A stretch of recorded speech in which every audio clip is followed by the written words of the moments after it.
राजा जनक जी के एक बेटी सीता, एक बेटी सीता, से हो कोना ससुर जय, से हो कोना ससुर जय।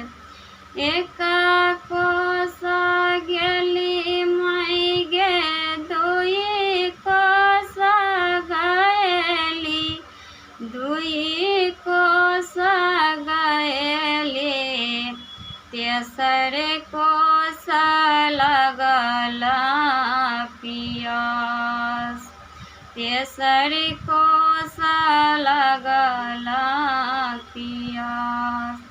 गोड़ लागू पैया पारो अगिला कहरिया, अगिला कहरिया, बाबा देल पनिया पिलाय, बाबा देल पनिया पिलाय।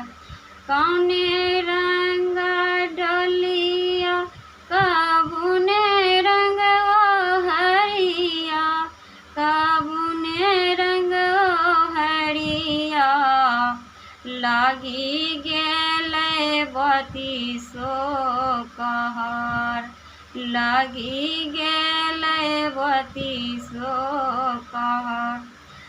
रंग डोलिया सबुदे रंग ओ हरिया, सबुदे रंग ओ हरिया, लागी गेले बतीसो कहर।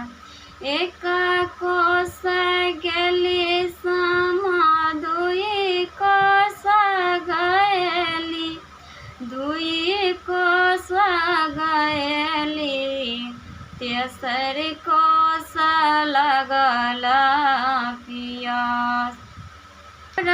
लागू पैया पारो भैया सहोदर, भैया सहोदर, बाबा देओ पनिया पिलाय, बाबा नगर सामैया भूलियो, आइया भूलियो, जयो साम अयोध्या सा